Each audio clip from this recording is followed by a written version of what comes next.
like the complexion of a dead person in a casket. Random memories of waking up in the night, knowing I'm not alone in the room. We have 3 cities that all claim to be the UFO capital of the entire world. So when she turned on the kid's light, it stopped walking. My parents told me these things didn't exist. They're a little more ominous, creepy, scary, and the question is there, what is this thing? Hovering just inches from the window was literally is what you'd imagine a grave to be. Never seen anything like this in my life. I'm still left with more questions than answers.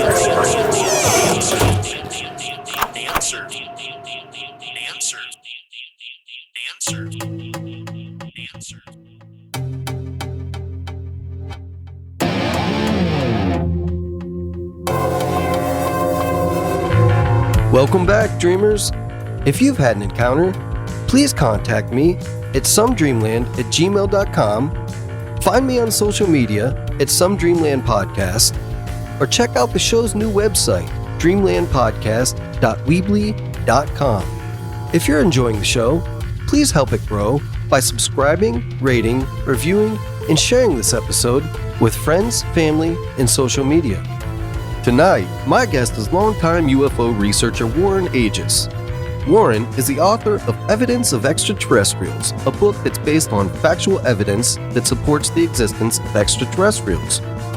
Along with Warren's unbiased approach to research, he's also interviewed and studied with the likes of Whitley, Streiber, and Stanton Freidman. So without further ado, grab your blankets, turn down the lights, get comfy, and let's fade away into Dreamland.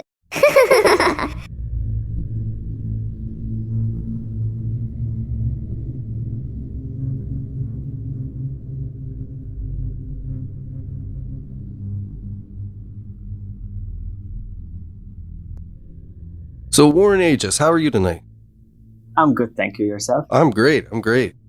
So I'm very interested to talk with you. I got through about 3/4 of your book, and it's fantastic.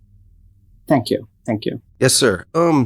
So let me start by asking you this. What got you interested in this field of ufology and aliens and crazy weirdness? I guess when you look up at the sky, you can't help but wonder if we're alone or not. And somehow I started reading Jim Mars's book, Alien Agenda. I'm not sure how the book landed in my hands, but it was the first book I read. And then I just started doing my own research after that. And the more I read, the more questions I had. And the more questions I had, the more research I did. And by the end of it, I just compiled a bunch of information, which I presented in the book. Awesome. Yeah. There is a ton of info in that book too, by the way. Yeah. Yeah, that's kind of the problem in these fields. When you start digging and trying to find more info, usually you end up with more questions than you started with. Exactly. And that's what I was talking about a few days ago with a friend of mine, is that sometimes you have this idea that you're going to find out the truth, whatever that may be. But in reality, you just end up with more questions. You may figure out some details, which of course do give you a clear picture of what you're dealing with. But even if we're talking about UFOs, and we know so much nowadays, but the reality is that we still know so very little. We have no idea where they come from or what their intentions are. But of course, I guess that's the whole point of carrying out research, is to get closer to the truth, to find answers, and especially to find out if the details which you've read about for so many years are true or not, which is what I encourage people. I encourage people to do your own research. Not what you read may not always be true and an accurate representation of how the events actually played out. Very true, very true. So your book is called Evidence of Extraterrestrials. What kind of research was put into this? And like I said, a like we just spoke about, there's tons of info in here. And how did you go about sorting through and finding the cases that you felt were were significant enough, I guess, right? Yes. That's such a good question, and thinking about it, I'm trying to go into the mindset I had. Basically, this book, I've been writing it for 3 years, coming up, finding information, compiling it, seeing which of it makes sense, which I had to discard, because I have so much material which I didn't use because it didn't fit in with my idea of what I wanted to present.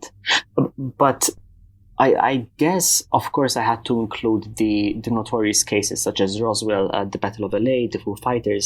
So, of course, I had to include those. But apart from that, I also wanted to include cases which not many people know about, such as the UFOs over Brazil,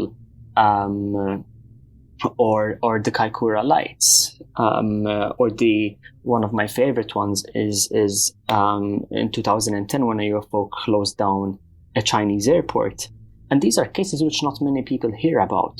So my idea was to present less known cases.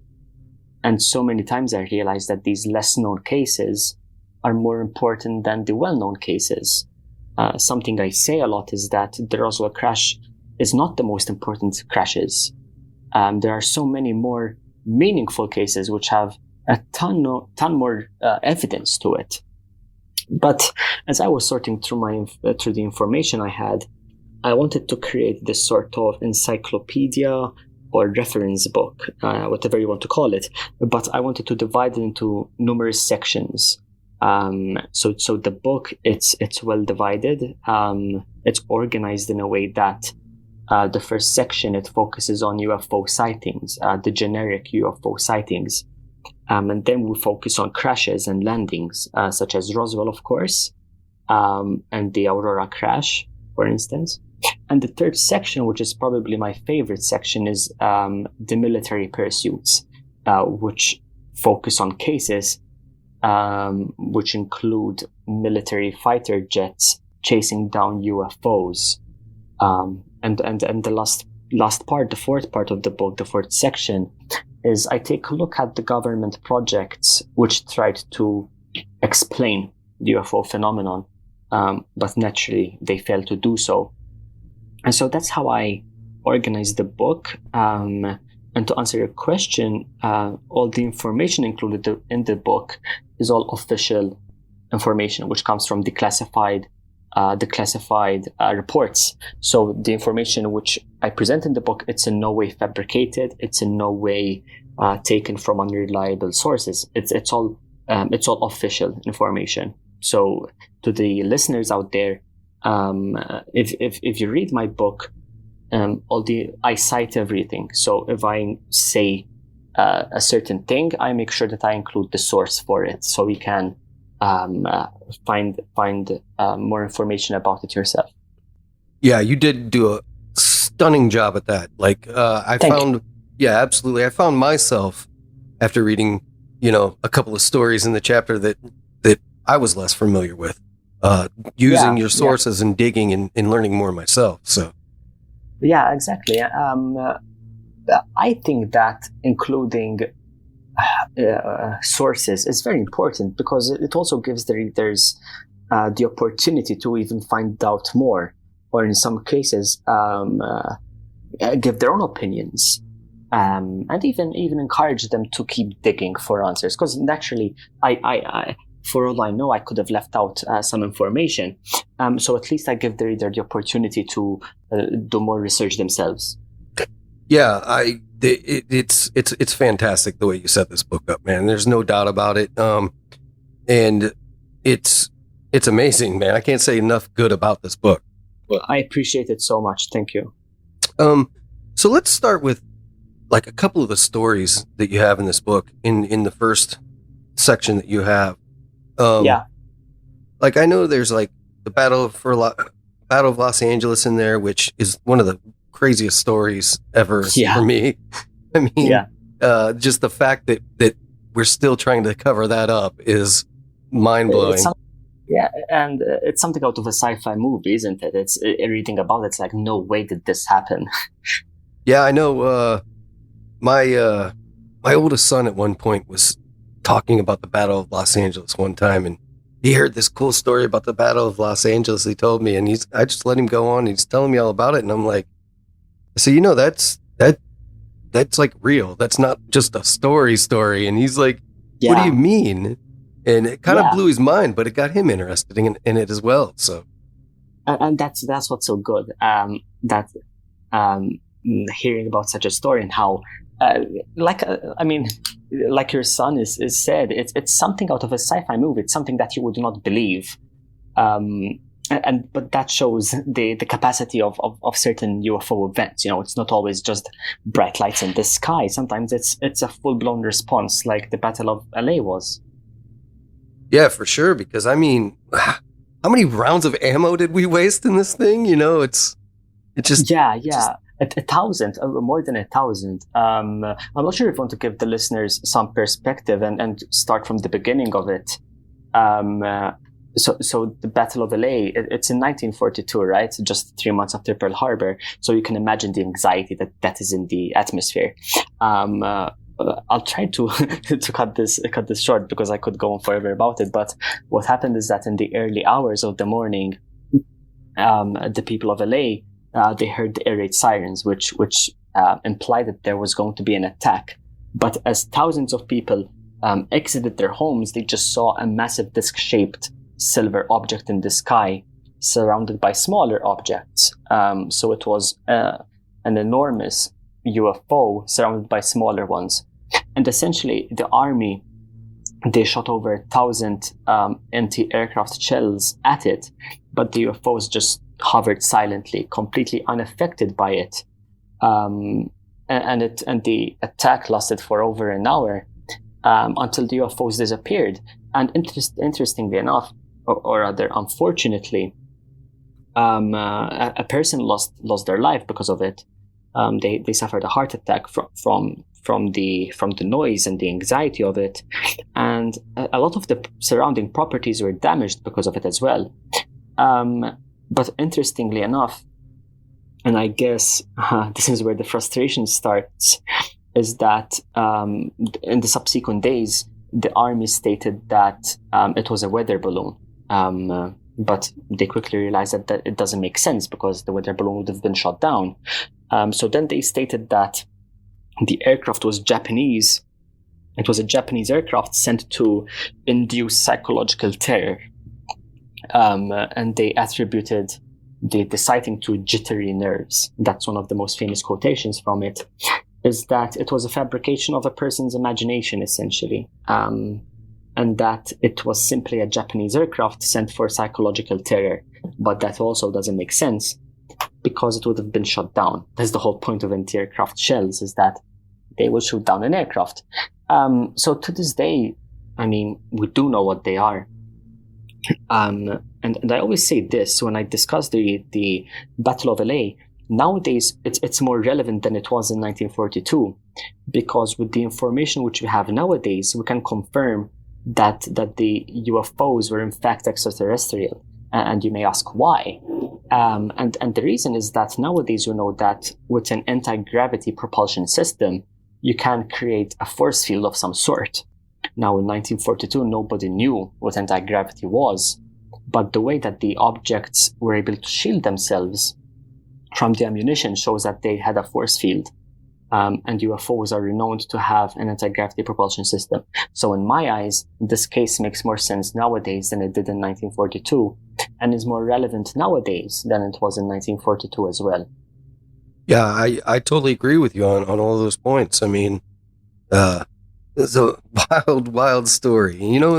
What makes some of these stories so crazy for me is the fact that the way they try to cover things up is by saying it was a weather balloon or it's swamp gas or something like that. It's always one of those things, but the craziest part about it is that people believe that. There are people out there that actually believe that. An interesting drinking game is to go over my book and each time the term swamp gas or weather balloon is mentioned, you take a shot, because I can assure by the end of it, you wouldn't be able to walk. That's how often this is mentioned. I don't know how many cases in the book, but in almost all of the cases, weather balloon is mentioned or temperature inversion. It's always an explanation. And in the past, people didn't think too much into it. The concept of flying saucers, of UFOs was difficult to comprehend. And it's also very terrifying, isn't it, when you think about it, is that there is a foreign object which you do not know where it comes from, and it's infiltrating national airspace. That is terrifying. So, of course, there are many psychological theories, defense mechanisms, denial. Denial is a defense mechanism in which people just deny the truth, and they can settle for an explanation even though it's not the truth. But that's completely understandable as well. Even from the military's perspective, it does make sense to cover up certain cases, but to an extent. For instance, if you were to ask me, was it correct for the Air Force to cover up so many cases, I would say no. But I do think that not providing a full explanation was warranted, in the sense that they themselves did not know what these objects were or what technology they had. And I think that when you look at it from a power point of view, it makes more sense to say, listen, these objects are weather balloons or whatever you try to dispute it. It's better saying that than saying that these objects are real, they exist, and they have such an advanced technology that they could wipe us out in an instant. Imagine what anxiety that would induce in people if they actually heard that from the government which they elect, the government which is supposed to keep them safe at the end of the day. Yeah, I mean, I think you said it right there, man.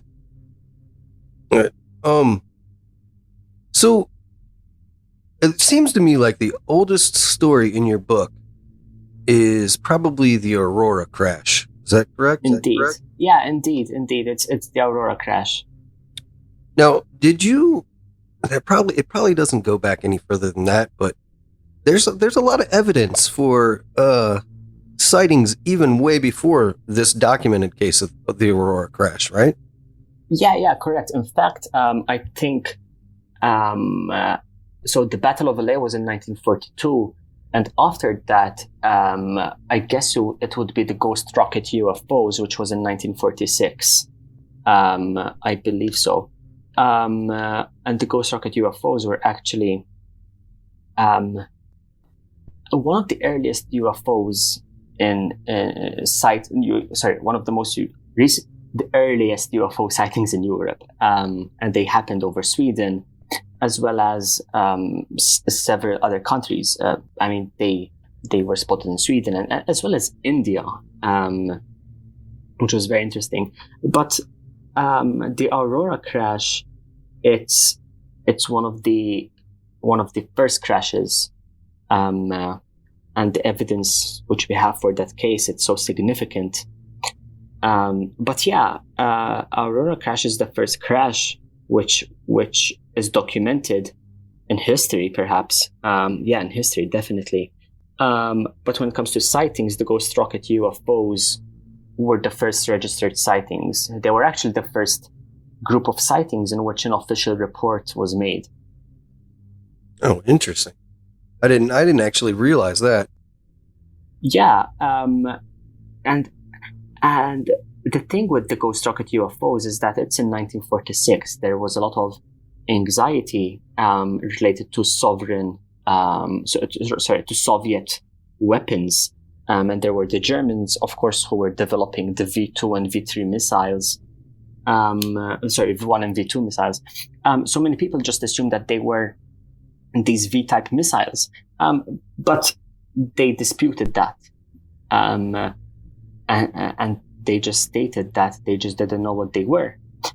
Interestingly enough, though, which must be said, is that the official report states that they do not know what it is.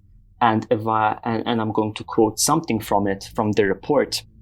And this is what it says, the final sentence of it. they are therefore assuming that these objects originate from some previously unknown or unidentified technology, possibly outside the Earth. So what is interesting is that we have a UFO case early on in 1946, and government officials are actually comprehending that this object could very well be extraterrestrial in origin. Yeah, that's that pretty much says it there. It's from the word of the right from their mouths, right? Exactly. But then you have to ask yourself, like, is it a coincidence that the only time a government official even acknowledges the ET hypothesis is that it's not a US sighting? You know, it happened over in Europe. There are little to no sightings in the US in which the Air Force acknowledges or entertains the idea that the UFO could be extraterrestrial. Well, now that we're talking about the Soviet or the Russian threat that everybody thought, I think now is a good time to bring up a case that I find pretty interesting, and that's the Kecksburg case. Yeah, the Kecksburg case. I got to go there firsthand. I've been there to Kecksburg many a times. The whole area it's just a crazy wild area. There's sightings of everything in that area. It is, isn't it? It seems to be like a hotspot of some sort. Yeah, it definitely is. I mean, you have all these cryptid sightings, Bigfoot sightings, UFO sightings, and it's just that whole, the Great Lakes region up there is crazy anyway. But yeah, indeed. And the Great Lakes region, there are so many other sightings. And it would be interesting to research why it's a hotspot. Yeah. Because we know that South America is a hotspot for UFOs, and there seems to be like several hotspots. But I genuinely have to admit that I have no idea why they are known to be hotspots. Yeah, me either. That Kecksburg crash. Yeah, so the Kecksburg crash, it happened in 1965, naturally over Kecksburg in Pennsylvania. What is interesting about this case is not the sighting itself, but the measures which the military took to cover up the incident. So the case happened in December, in early December, and individuals in Ontario, Canada, started seeing this bright fireball in the sky. Naturally, one would assume that it's a meteorite, but the object did not disappear after a few seconds. In actual fact, at one point it maneuvered and started traveling south towards the US, towards Pennsylvania. And there was a family in Kecksburg. It was a woman and two children of hers, and the children were playing, and they went inside and they told their mother that they saw a falling star crash into the woods. And I find it interesting that they used the word falling star. So what they did then is that the woman and the children went into the forest to see what the object was, and they saw this weirdly shaped object. It was in the shape of an acorn. They described it as a 4-pointed star, although I don't know what they meant by it, because later reports show that the object was acorn shaped. But then, as the woman made the report, interestingly, she called a radio station, who reported the news and not the police themselves. But then, as the word started to spread, people started gathering. And suddenly all of these officials went into the forest with like Geiger counters. They were dressed in radiation suits. And this reporter, John Murphy, I believe he's called, he started asking these questions to the police, but they did not give him an answer. And later on in the night, as the forest was sealed, naturally it was sealed from the public, this army truck entered the woods, and people spotted this truck loaded with the acorn-shaped object and a massive tarp covering it. So the military essentially prevented the people from finding out what the object was. And also, they later stated that it was a meteorite. But then in the book, I ask, if it is a meteorite, then why are you preventing people from seeing a natural sighting like that? Why is there such a full-scale response? And then when we take into consideration the statements which were made by the firemen, the first responders on the scene, they described basically described seeing an acorn-shaped object with hieroglyphics inscribed on it. It was bronze in color, golden. It had this golden color with hieroglyphics all over it on its circumference, and it didn't have any engines, any windows, or any of the sort. But that was how the military responded to it. I know the correlation between the Kecksburg crash and the Nazi bell has been made before. Yeah, that's an interesting point to make. So many people say, was it the Nazi bell? And for the listeners out there who do not know what the Nazi bell, I recommend you familiar yourself with it, because it's genuinely mind-blowing. And of course, one must ask themselves, could it be an experiment? An experimental aircraft, and of course it could have been, but that is just as confusing, because if the Nazis had this advanced technology in their possession, why was it never used? Especially when the Nazis were at a point where they were going to be overtaken. Why didn't they make use of this technology? And even in that, I mean, this was 1965, right? Like, that's quite a few years after. Exactly. After the Second World War, which makes it even more confusing. But it's one of those cases in which the only explanation which makes sense is that it's extraterrestrial in origin. But of course, that still doesn't answer the questions which we have. We have to look at the fact that its distinct characteristics. It doesn't look similar to any of the well-known UFO cases. The typical flying disc, it doesn't resemble it at all.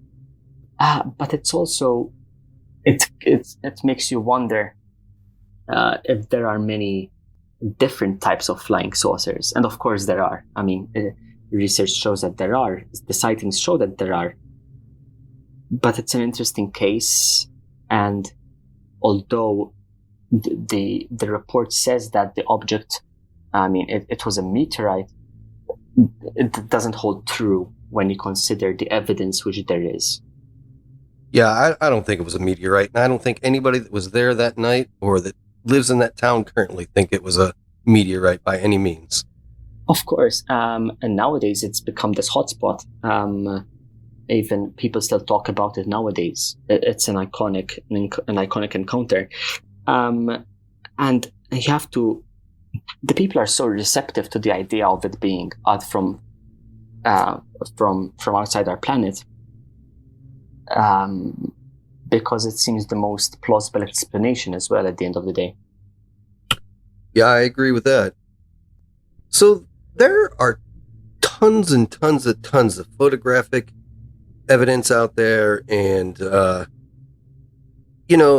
got in this argument with a buddy of mine who for a long time, and he doesn't believe any of this stuff happens, and he doesn't believe any of it's real. And then we after our government over here came along with some of this footage from the Navy and said, yeah, they're real, we don't know what they are. Well, then he starts believing, then he's like, well, I guess you were right. And I'm like, no, wait a minute, man. Like, you're going to wait until they tell you that? Because that evidence that they're showing you isn't even good evidence, right? Exactly. Like, there's better evidence out there. So exactly, 100%. My question to you is, what do you think is the best photographic evidence of a UFO?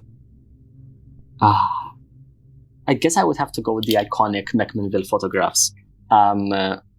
I guess this was one of the first high-quality UFO photographs to this day. I mean, if the listeners go on Google and they type in the McMinnville photographs, they see a typical flying saucer.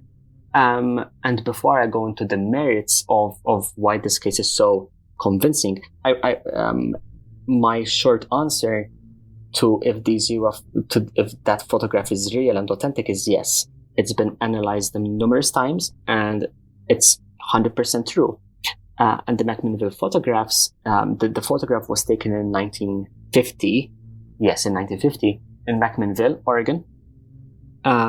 Basically, there was the Trent couple, the Trent family, and the woman. She was. It was part of their livelihood was based on a farm they had. And as she was going home after a hard day's work, she saw this disc-shaped aircraft in the sky. So she runs inside and tells her husband, listen, like there's something strange in the sky. And he quickly gets his camera and snaps these photographs. And the following day, they go to this newspaper, to the telephone register, and they tell them, listen, we just captured this flying disc.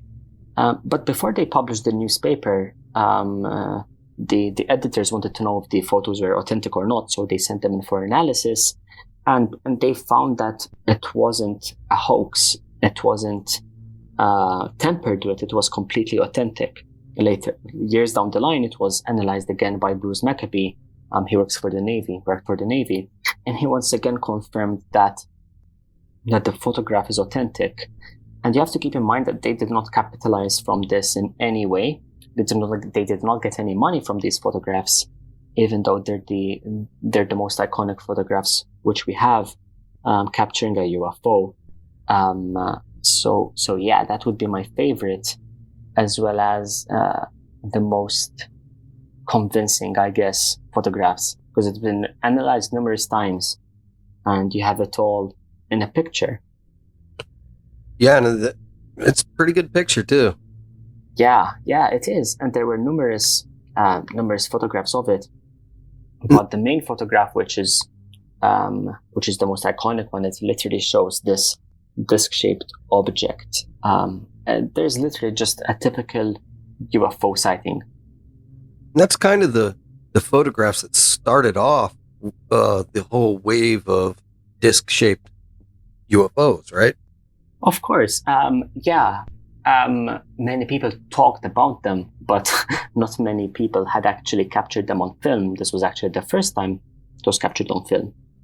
So then people had an image to put to the name of a flying saucer. People talked about flying saucer and they had an idea of what it was. But now there was a picture to link to the phenomenon. When people mentioned UFOs and flying saucers, now they knew what to picture in their heads. Yeah, for sure. Wait, let's talk about some of the lesser known UFO cases that you find to be super credible. Yeah, we can go to the recent times, and I have to mention the Chinese incident, which happened in 2010. So we're talking very recent. And basically, I don't know how to pronounce the name, but there was this airport in China. It was the 7th of July 2010. And at the airport, there was this unidentified object hovering silently. And the air traffic control operators, they were informed by this pilot who was about to take off that they could see this object just hovering silently. And the object wasn't registered on radar. There weren't any pre-approved plans. So it was completely unidentified. And this was of major concern, of course. You have one of the most busiest airports in the world.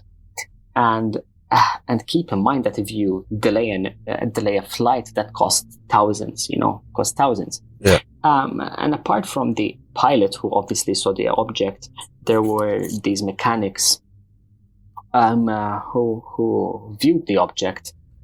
And For an entire hour, the airport was shut down because of the sighting.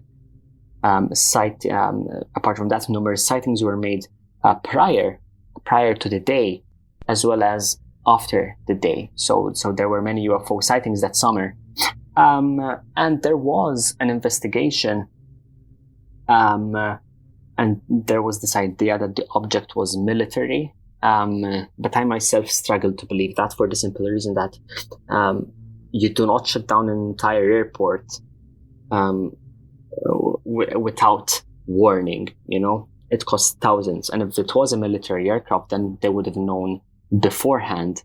And it would have showed up on radar more than likely. Exactly, 100%. And of course, the military would have had pre-approved plans as well. So we still do not know. We still do not have any answers to these questions. But it was evident that in that summer of 2010, there were many UFO sightings over China. We had a few airport incidents, but as noted in your book, the Chicago airport incident. Yeah, and that the incident is just as mind-blowing. Basically, in Chicago, it was the O'Hare airport. It was in 2006, so it's even more recent. And it's the airport is of similar nature. Basically, pilots, as they were about to take off, they saw this disc-shaped object. It was silver in color, but the fact that this sighting was made at 4:30 as opposed to 10 o'clock, we have more details of what the object looked like. And it was a typical disc-shaped object. It was silver in color, metallic surface, and it was rotating silently without emitting any noise. And it was at an altitude of around 500 feet. So the pilots could get a clear picture of it. And the object hovered silently for numerous minutes, and it was witnessed by many people, not just passengers, but numerous pilots and numerous mechanics. And basically, the important thing of the important aspect of the sighting is the aftermath. Is the investigation. Naturally, a report was filed with the FAA, and basically, they acknowledged that they saw a UFO, and they didn't perhaps provide a plausible explanation. But that night, they released a statement saying that the UFO was actually a weather phenomenon, but they failed to explain what phenomenon it was. So my question in the book, I pose a question in the book, is that if it was a weather phenomenon, then what phenomenon was it? These are highly knowledgeable men. They spend years training to become pilots. They have hundreds of hours under their belt, and they're able to differentiate a weather phenomenon from a flying saucer, essentially. And then, so the FAA, they conclude their report saying that it's a weather phenomenon. And then reports are made afterwards, months after the incident, saying that there were many employees who were confronted after the sighting, and they were warned not to talk about the sighting. They were warned not to talk about the UFO they had seen. And I also make a comparison between the way the Chinese airport reacted to the way that the US officials reacted. On one hand, we have a nation who takes the phenomenon as a serious threat, because it poses a threat to national security.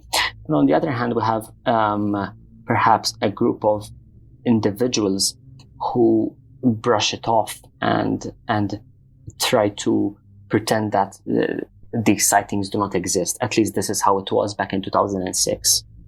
But why do you think that is? Why do you think that it seemed like such a threat, and they treated it as a threat over in China, and then here in the US, we're kind of like, Yeah, that's a good question. And I think that it's more about power, this idea of power which we have, and nationalism, the second you acknowledge that there is something stronger and more powerful than you is the second that people start losing confidence in your own power. The second the people start trusting the government even less. And I guess the fact that there are different government styles in China, they do not depend on a democratic style as much as the US. There is not much to lose. So there isn't that idea that you're going to lose the people's confidence, given that there's this dictator-like leadership. It makes sense. On the other hand, there's the US, and it relies heavily on a democratic style of leadership. So you have to keep the people, you have to keep them safe. You have to pretend that they are safe if they're not really safe. Yeah, that makes absolute perfect sense. I mean, yeah, I think you nailed it. Yeah. So there's also evidence in your book. Well, there's also a story in your book about evidence that UFOs tampered with some nuclear missiles as well. Yeah, and perhaps that is... this is one of the most interesting parts of the phenomenon, the UFO phenomenon, is that when we talk about UFOs interfering with nuclear missiles, we start questioning their intentions and whether they're trying to preserve Earth, or whatever is left of it, I guess, because we're destroying the planet. But there was a press conference in 2010. It was broadcasted on major networks such as CNN, and basically there were several military personnel. There were 7 officials, and they talked about their encounters with UFOs in relation to nuclear missiles, and they basically discussed how on numerous occasions when they were stationed at an air force which had a nuclear base, which had nuclear missiles stored, they saw UFOs on numerous occasions hovering silently above the nuclear storage site. And on numerous occasions, UFOs actually disabled the missiles. For instance, in 1967, Lieutenant Salas, he was stationed in, I believe, in Montana, an Air Force base in Montana. And basically he saw this red glowing UFO essentially hovering above the storage unit, and suddenly all of the missiles went into a no-go condition, which means that somehow the missiles were disabled and they could not be launched as well. But he didn't think much into it at the time. But then, as he looked into the case, he realized that there wasn't a malfunction of any sort. There weren't any system failures. No other individuals disabled the missiles. The only explanation there is that the UFO had somehow manipulated the condition of the missiles. And we have to keep in mind that this is very serious when we're talking about nuclear missiles. You can wipe out essentially the nation if something goes wrong. And essentially, the 7 officials who spoke on the day, they all discussed similar instances, essentially, of UFOs tampering with the conditions of nuclear missiles. Yeah, it's a scary thought, isn't it? That they can just do what they want, really. Of course, and it is. And of course, when we talk about UFOs, we focus on how amazing they are, or by amazing in the sense that it's interesting and it's mind-blowing, the fact that they possess such advanced technology. But if we take a step back and realize what is actually happening, you have to admit that it's terrifying in the sense that at the end of the day, we don't know what the intentions are. Yeah, you're right. Now, let's talk about technology for a minute, because I found that if you really take a step back and look at everything, even that you've just laid out in your book, without, I guess, with exception of maybe the Aurora crash, our own technology really started changing after after these crashes started happening. Yeah. I mean, they kind of, if you look at it, they kind of, where we're at now, I think may have something to do with what happened then. What do you think? I think so. For example, let's look at, so let's start off with describing how UFOs operate, right? One of the characteristics which distinguishes an IFO, which is an interplanetary flying object, to a UFO, is that its ability to travel at a supersonic speed, which means that it exceeds the sound barrier. Now, we have cases dated back 1950s in which UFOs broke the sound barrier without producing a sonic boom. But then we have, later down in the years, we have Lockheed Martin producing the SR-71, which is the fastest aircraft. It travels at Mach 3. And to travel at that speed with the technology which we have, you're basically saying that the technology is very powerful, it's very advanced. And then we look at Bob Lazar's testimony, and he says that he worked in reverse engineering UFOs. And of course, I'm not going to the whether Bob Lazar is authentic or not, because he is. There are so many facts proving that. And he admits that the whole point of his position at SS4 was to reverse engineer alien technology, and this was back in the 90s. In the 80s. So if this was happening back in the 80s, imagine what was accomplished in the last decade. And I am sure that if we somehow managed to understand how this technology operates and how we can use this technology, it is definitely being used nowadays. But I do not think that we're at that position yet.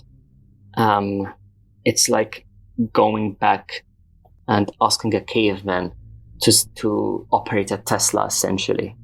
Yeah, for sure.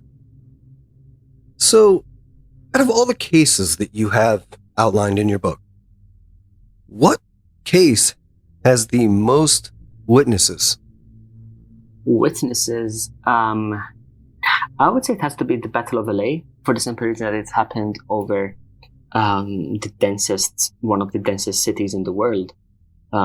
They have thousands and thousands of witnesses. But after that, to mention a more recent sighting, it would have to be in Brazil in 1986. There were numerous UFOs in the sky. And essentially, the UFOs posed a threat to national security, to the point that pilots were trying to launch missiles towards them. And the following day after the incident, basically, the military, they said that they do not know what the objects are, and they confessed that it could very well be extraterrestrial. So that is perhaps one of the most interesting cases, and I encourage everyone who is interested in UFOs to read about it, because not only is it a fascinating case, but I also admired the way in which the Brazilian Air Force handled it as well. Yeah. So let's talk about some of the weird disappearances and deaths surrounding some of the cases that you have in your book. Yeah. We have to mention Frederick Valentik. And his case is so sad. He was so young, of course. And it's in 1978. It happened over Australia. And yes, he was still training to become a pilot, but that doesn't mean that he was incompetent, of course. He was a member of the Australian Air Force Training Corps. He had over 100 hours of flying hours. And on the day, basically, he departed he was flying a Cessna, and he was at around 4,500 feet, when he started seeing a strange aircraft in the sky. And what is interesting is that in this chapter, I include the entire communication he had with the air traffic control operators, and he sees a large aircraft below him, The aircraft operator tries asking him what the object was, but he couldn't make sense of it. He simply says that it looks like 4 bright lights, and they're so bright that they look like landing strips. And as the time passes, in a matter of seconds, the object starts playing games with him. It starts hovering above him. It starts hovering beside him. And at one point, his engine starts stalling. And at one point he describes it as being long shape, I guess. It's very elongated. And as it was hovering above it, and as the UFO was hovering above his Cessna, he just loses communication with the air traffic control operators. The engine starts to stall, and that's it. That's the last anyone ever heard of Frederick. There was a serious and extensive search and rescue operation, but they did not locate any debris or any wreckage, even though the river which he supposedly crashed into, it was, you would have located the debris. I include a section in that chapter in which I analyze whether you would locate wreckage in that body of water, and the answer is yes. If it had crashed into the sea, the best rate, it had an average depth of 70 meters, so you would have located the wreckage. But nothing was found, and there was no trace of Valentik. It was literally as though he was swallowed whole by this UFO. And that this case is identical to another case in which 2 lieutenants disappeared off radar as they were pursuing UFOs. Yeah, what case was that? It's the disappearance of Moncla and Wilson. That's what it's called in my book, and it happened in Upper Michigan, in the States. And what happened was that this was in 1953, and it was in Kinross. It's in Kinross. They changed the name afterwards, but the name is not coming to my mind right now. But they started seeing a UFO on radar, and these 2 lieutenants. It happened actually over Lake Superior, which is interesting, of course, because of what we mentioned before. But as they were tracking this UFO on radar, Lieutenant Wilson and Moncla and Wilson, of course, they get on a jet and it's scrambled. And at one point, the people back at the Air Force Base, they were able to look at the blips on radar. So they were able to see 2 blips, right? The lieutenants and the UFO. And at one point, they noticed that Moncla and Wilson, they were cutting down the distance. It was getting closer and closer to the UFO. And at one point, they merged into one. The 2 blips merged into one. But then nothing happens. Both blips, both targets just disappear off radar. And that's the last anyone ever heard of them, you know? There was no communication, no wreckage, nothing. They just disappeared off the face of the earth. That's crazy. Yeah, they literally just disappeared, as though the UFO swallowed them, literally. That's insane. I mean, it just, like, cases like that, and there's a lot of them out there where these pilots in their crafts just simply just disappear. No finding evidence of a crash or anything. It's just, and it's surrounding UFO activity as well. Yeah, and like so many questions as well. Like, first of all, where do they end up? Second of all, how? You know, but you cannot dismiss it as a coincidence. First of all, when you have lieutenants, experienced lieutenants, so we're not talking about someone who is still training. We're talking about lieutenants, and they literally just disappeared as they were chasing a UFO. So it's very serious, of course.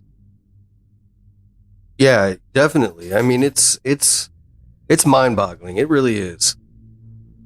Yeah, it is. And even up to that point, you would think that that would be the turning point in how UFOs are approached. But yeah, it wasn't. This case was in 1953, and it's not, disclosure has been happening for the last 4 years, I guess, since 2017. So I had to wait over 50 years to get the conversation going. Yeah, it's unfortunate.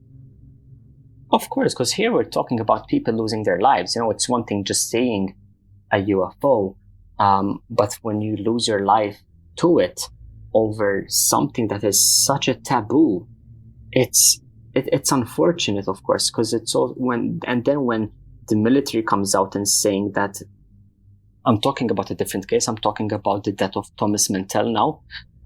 But basically, Thomas Mantell, he lost his life as he was chasing a UFO. And the military said that he was chasing a bright Venus, a bright planet.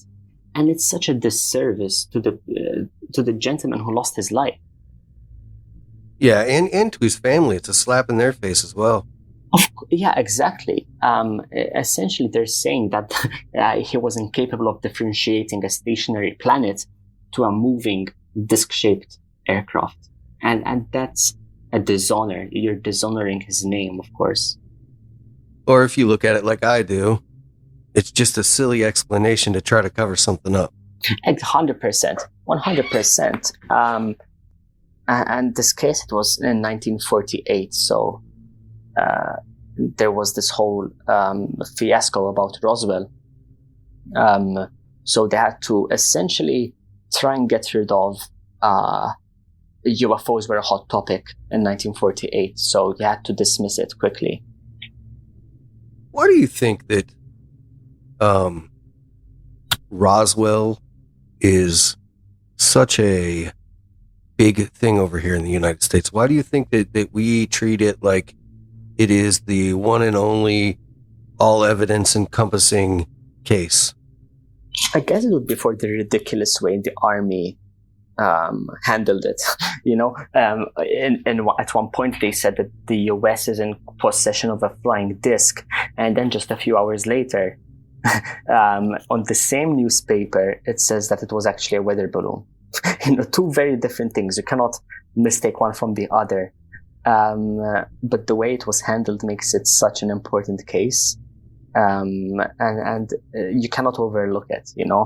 It was the first case in which many people even heard about. It's what put UFOs on the map. And that would be my answer, is that the way the military responded to it is so important, because that essentially is it's as though it was predicting how the Air Force would treat UFOs in the future, a weather balloon. That's the easiest explanation. And they pretty much their explanation for that kind of ruined his career in life as well. Like who was it? Was it Jesse Martel? Was it? Yeah, Marcel. Yeah, Marcel. Yeah. And interestingly is that his son as well. He looked at the debris.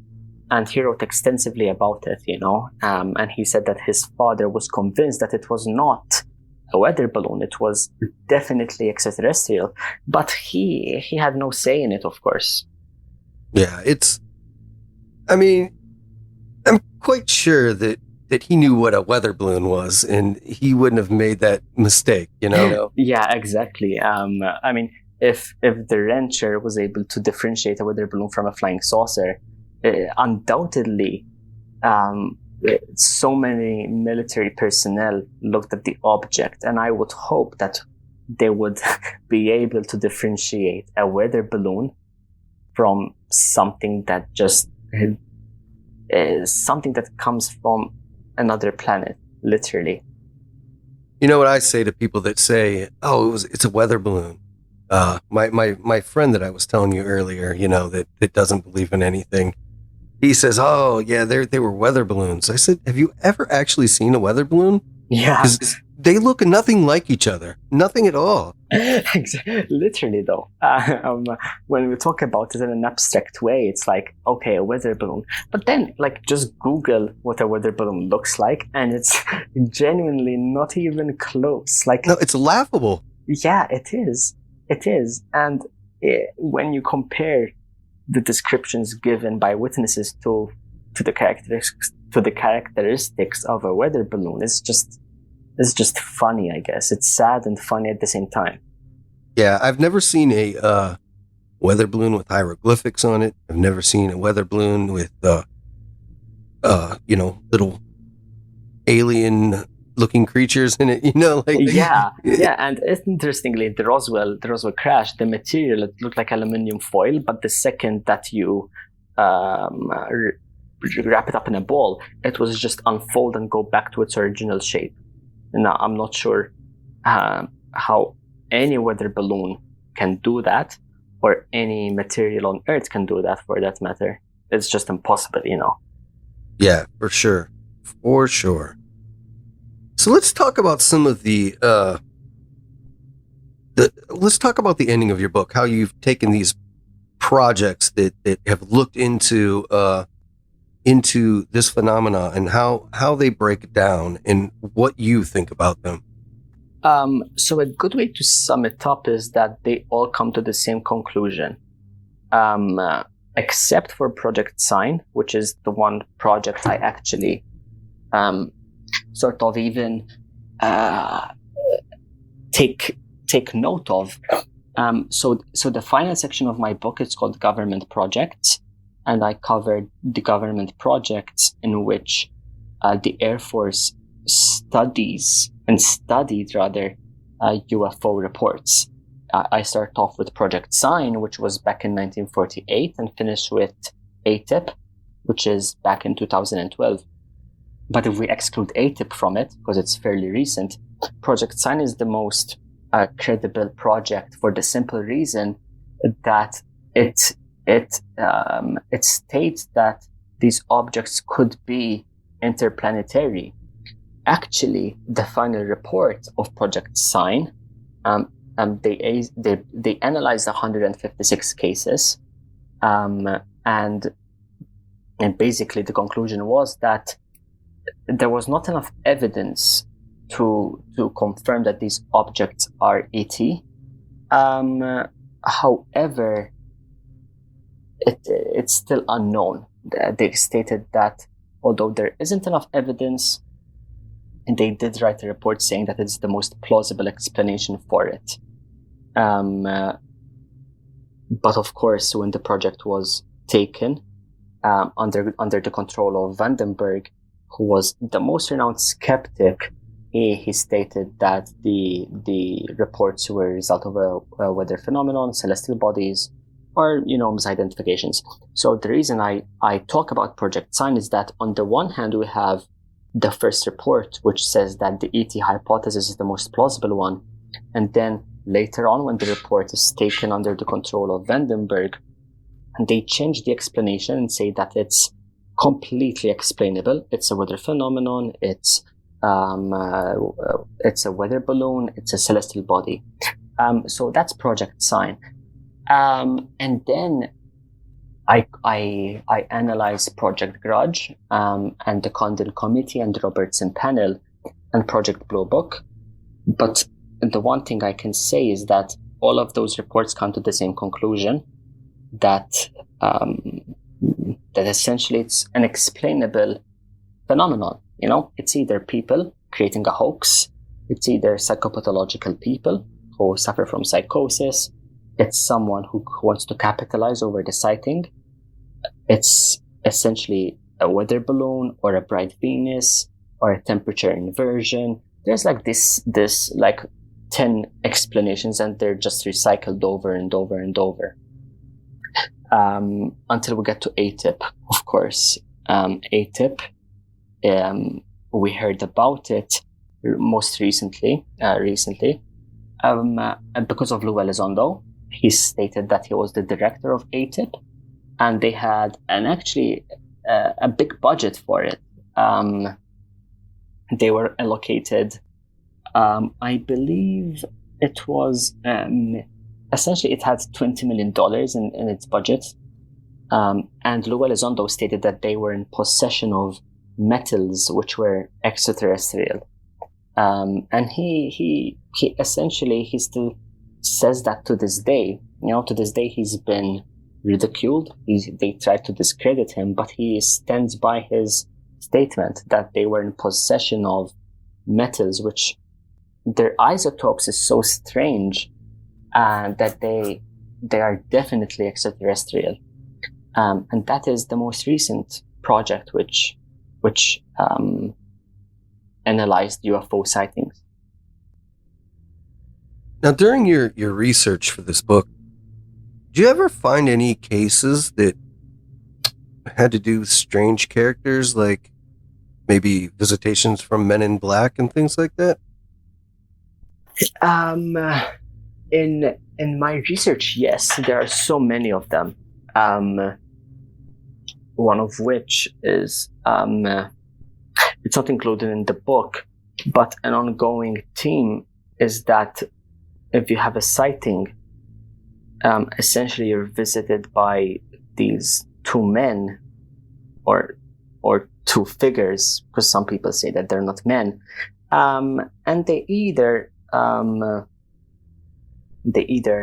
try they essentially convince you not to talk about it. They are very intimidating, and they intimidate you out of talking about your sighting. I'm quite dubious about it for the simple reason that I haven't looked into it that much, and there isn't hard evidence about their existence. But it is something that, if you're going to study the phenomenon is that you're going to come across it, of course. Mm-hmm. Now, is there a case that you researched for this book that didn't make it into the book that you found absolutely fascinating and wish it would have? The majority of cases I did include in the book, I guess, are all convincing sightings, and the ones I found sort of the most convincing. And by that I mean is that the sightings I did not include in this book, I do think that, of course, they're interesting, but they may not have the information which I was looking for when I was compiling these cases. And an ongoing theme of these cases is the credibility of it. So did I leave out cases in the book? Of course, there are thousands of UFO reports from all over the world. And of course, there will be cases in which I wish I included. None come to mind because my mind has been so focused on these 45 cases that essentially my life has been revolving around them, just from one case to another, that I did not look into other cases that much, if I'm being honest. But what is interesting is that even after I wrote this book, I still read about sightings and I say, wow, this is so convincing, and we need to talk about it.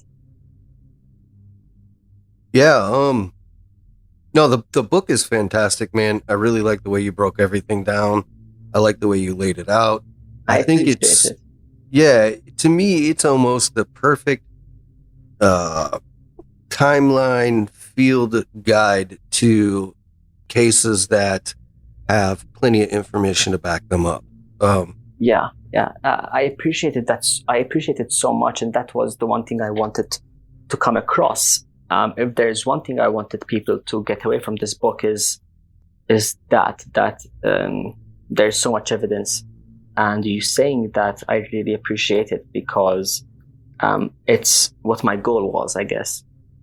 Yeah, it's really a good book, man. I can't say it enough, and I enjoyed reading it, and I'm going to finish it. Like I said, I'm about 3/4 of the way through, and I'm hooked.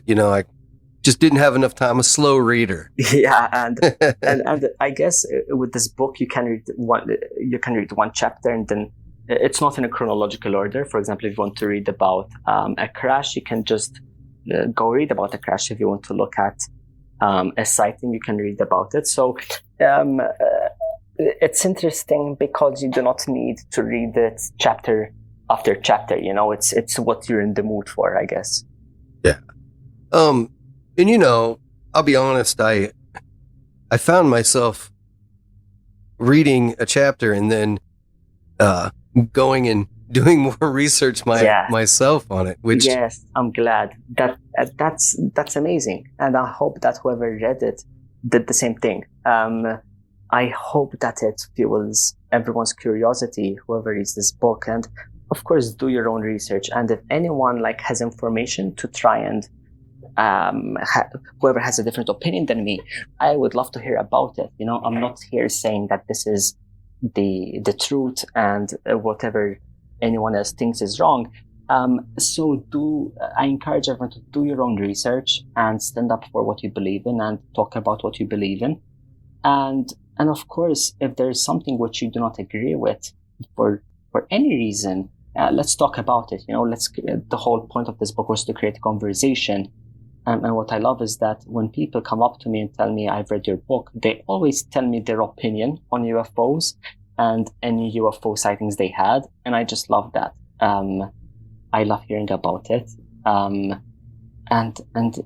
yeah, I'm glad that it creates this sort of response. You know, it creates this response that people want to find out more, that it fuels people's curiosity. Well, you did your job. Yeah, I'm glad. No, I mean, you know, the cases in this book, the cases that didn't make it in this book, all of the cases that are out there, and even the people that come up to you and tell you their thoughts, or that they've seen something, or how they appreciated your book, or whatever. The important thing to keep in mind with all of these cases, all these people, and all these sightings is we're all just crazy. It didn't happen, and these are weather balloons. That's it. Yes, exactly. You can just bin this book, and because it's all just a fabrication of our imagination, none of this is real. Yeah, swamp gas and weather balloons, every single one of them. 100%.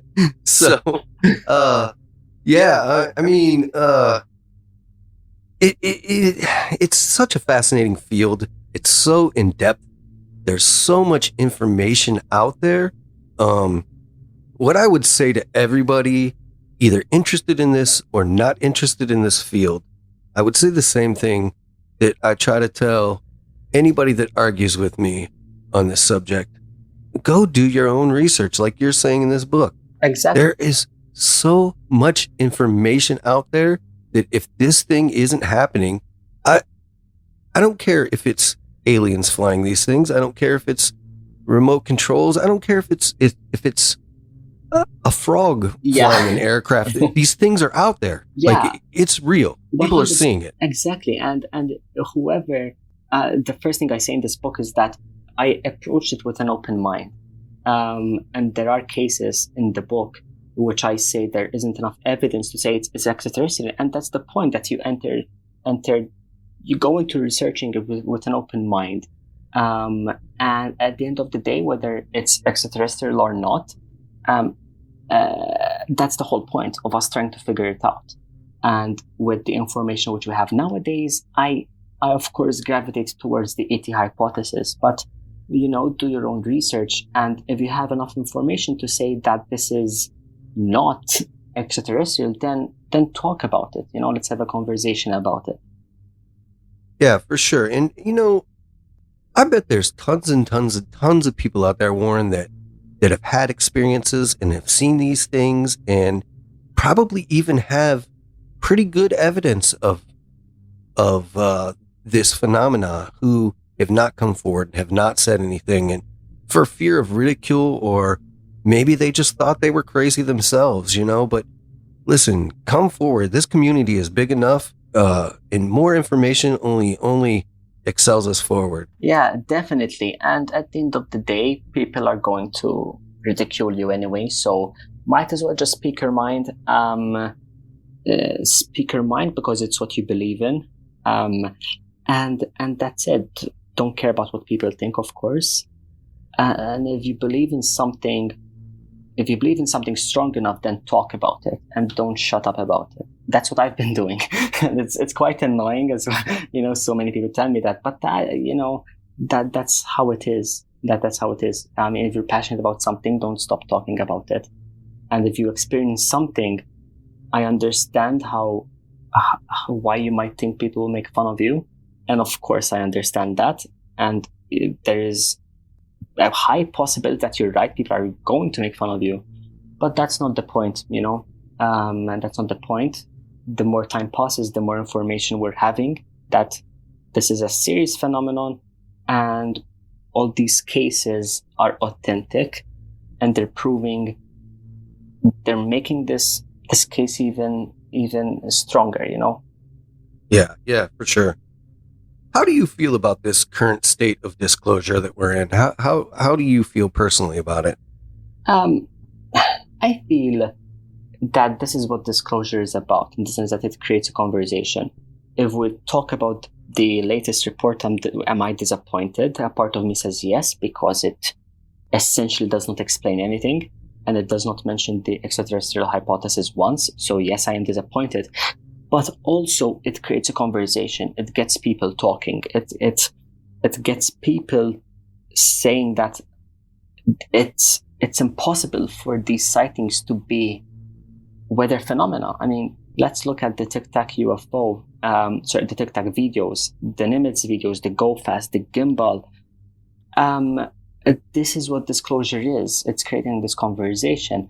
And it's because of these conversations that the report was released. So the more we talk about it, the more information we're going to get. And this is the one thing I want to emphasize.